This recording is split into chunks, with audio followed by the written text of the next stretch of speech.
যিনি, তিনি হলেন আল্লাহ। সে আল্লাহ পাকের দয়ায় পৃথিবীর সর্বশ্রেষ্ঠ সম্পদ ঈমান পেয়েছি, তার দয়ায় সর্বশ্রেষ্ঠ নবী পেয়েছি, তার দয়ায় সর্বশ্রেষ্ঠ উম্মত হয়েছি, তার দয়ায় সর্বশ্রেষ্ঠ কিতাব পেয়েছি, তারই দয়ায় পৃথিবীর সর্বশ্রেষ্ঠ ধর্মে মুসলমান ঘরে আমরা আসার সুযোগ পেয়েছি। আমি আপনি সবাই মুসলমান, কম বেশি মুসলমান আমরা। নামাজ আপনি পড়েন না, রমজান মাসে রোজা আপনি রাখেন না, কিন্তু আপনি মুসলমান। সুদের কারবার মাশাআল্লাহ বন্ধ আপনি করবেন না, লটারি আর জুয়া খুলে চলে তাতে অসুবিধা নেই, সমস্ত হারাম কাজে আপনি লিপ্ত আছেন, কিন্তু আপনি মুসলমান। কেন? বলে আধার কার্ডে মুসলমান, ভোটার কার্ডে আমি মুসলমান, আমার বাপ দাদা মুসলমান ছিল তাই আমি মুসলমান। আমার বাবা ছিল, পৃথিবীর যত বড় দামি শিক্ষিত মানুষ হোক না কেন, যদি ওই মানুষটা মুসলমান না হয়, মরে যাওয়ার পরে তাকে শ্মশানের চিতায় পুড়িয়ে দেওয়া হয়। আর পুড়তে পুড়তে শিরা যখন টান ধরে যায়, শ্মশানে মাল যখন ঠাড়া হয়ে যায়, এ 2-4 বোতল মেরে দিয়ে বাঁশে করে বাড়ি মারে, আবার খারাপ হয়ে দাঁড়াবে, বাড়ি মেরে আবার তাকে সাঁটিয়ে দেওয়া হয় যেন ভালোভাবে পুড়ে যাবে। আমার বাবাজিরা খুব ভালো করে শুনবে, আমার বক্তব্যে কাউকে আঘাত দেওয়ার উদ্দেশ্য নয়। আপনি মুসলমান, আপনি মুসলমানের কাজ কিছুই করেন না। আপনি যখন মারা যাবেন, সমাজের কিছু কিছু মানুষ বলবে ও যা অন্যায় করেছে ওকে কবরে দিয়ে লাভ হবে না, কবরে জায়গায় হবে না। সমাজের নামাজি মুসল্লি বুদ্ধিজীবী মানুষ যারা, এরা বলবে যে এ তো মুসলমান, অন্যায় করেছে, শাস্তি আল্লাহ দেবে। আমাদের কাজ গোসল করিয়ে জানাজা পড়িয়ে কবর দিয়ে দাও, তাই তো? আল্লাহ বলে বান্দা তুই শুধু নামে মুসলমান, তাই দুনিয়ার মানুষ তোরে ইজ্জত দেয়, কেউ তোরে ঠাড়ো করে পুঁতে দেয় নাই, কেউ তোরে নদীর ধারে ফেলে দেয় নাই, কেউ তোরে ভেলাই করে ভাসিয়ে নদীকে ভাসিয়ে দেয় নাই, কেউ তোরে শ্মশানের চিতায় তোকে পুড়িয়ে দেয় নাই, তোকে কবর দিয়েছে, জানাজা পড়িয়েছে।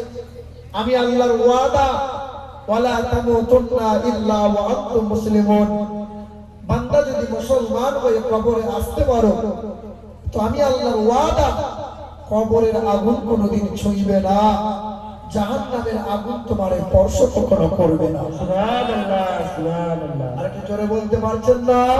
সুবহানাল্লাহ। আমি আমিরুল ইসলাম বর্তমান থেকে ছুটে এসেছি, আমি আপনাকে পাম দিয়ে সুবহানাল্লাহ বলাতে পারবো না।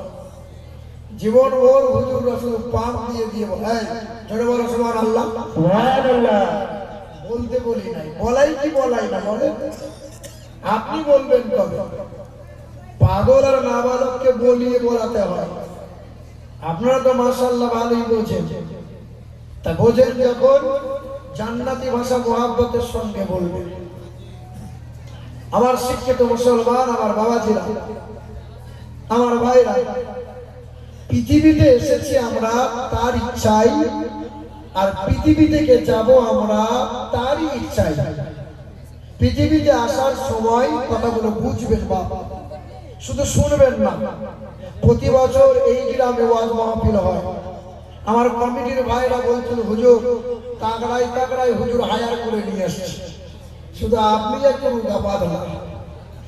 এ বাবা, সারা জীবন আমরা ওয়াজ শুনেছি, যদি বলা হয় যে আগের বছর একটি ওয়াজ শুনেছিলেন, বলে বাপ মনে নাই।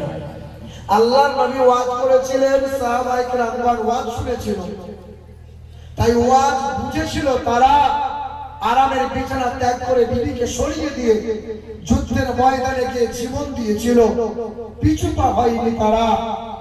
আর আমরা জীবন ভর ওয়াজ শুনেছি, ওয়াজ বুঝি নাই, তাই আরামের বিছানা ত্যাগ না করে ফজরের নামাজ আসতে আমরা পারি নাই। বলেন বা ফজরের নামাজ যদি আপনি পড়বেন তা বইয়ের গলা ধরে শুয়ে থাকবে কে? রাগ করিয়েন না, কষ্ট নিয়েন না আমার মুসলমান বাপ, কথা আজকে বুঝবে। পৃথিবীতে এসেছি আমরা কার ইচ্ছায়, পৃথিবী থেকে যাব আমরা কার ইচ্ছায়। পৃথিবীতে আসার সময় কি ইচ্ছে মতো এসেছি আমরা? ইচ্ছে মতো আসতে পেরেছি আমরা? না। আমরা যদি ইচ্ছে মতো আসতে পারতাম তাহলে আমরা পীর সাহেবের বাড়িতে আসতাম, পীর চাঁদা হতাম, পীরের ছেলে হতাম, সবাই বলে পীর সাহেবের ছেলে। আমরা যদি নিজেরা ইচ্ছে মতো আসতে পারতাম তাহলে গরিবের ঘরে আসতাম না, নবাবের বাড়িতে আসতাম। ঠিক না বল বলেন? হ্যাঁ। তাহলে এসেছি আমরা নিজেরা ইচ্ছে মতো না, আল্লাহর ইচ্ছায়। পৃথিবী থেকে যাব আমরা কার ইচ্ছায়? যাওয়ার সময় কোনো বাহানা চলবে, দুদিন পরে যাব এরকম সুযোগ কেউ পাবে না? আপনার এলাকার নেতারা পাবে, কারণ নেতাদের যে টাকা আছে, কি বলছে বলেন, পকেট থেকে একটা টাকার বান্ডিল দেখাবে আর মালাকুল মউত ফেরেশতা টাকা দেখে নরম হয়ে বাড়ি চলে যাবে, তাই তো নাকি? না না না, মুফতি সাহেব বোধহয় মুফতি সাহেবকে দেখে মালাকুল মউত ফেরেশতা একটু ভয়টাই খাবে, কোনো বাহানা চলবে, যেতেই হবে, যাব না বলা যাবে না, তার ইচ্ছে মতো যেতে হবে, নিজের ইচ্ছে মতো যাওয়া যাবে না। তাহলে পৃথিবীতে এলাম তার ইচ্ছায়, পৃথিবী থেকে যাব আমরা তার ইচ্ছায়, আর এই 60, 70, 80 বছরের জিন্দগিটা চালাবো কার ইচ্ছায়? বলেন বাপ, কার ইচ্ছায় চালাচ্ছি? কার ইচ্ছায়? না, মিথ্যা বলিয়েন না। জান্নাতের বাগানে কম বেশি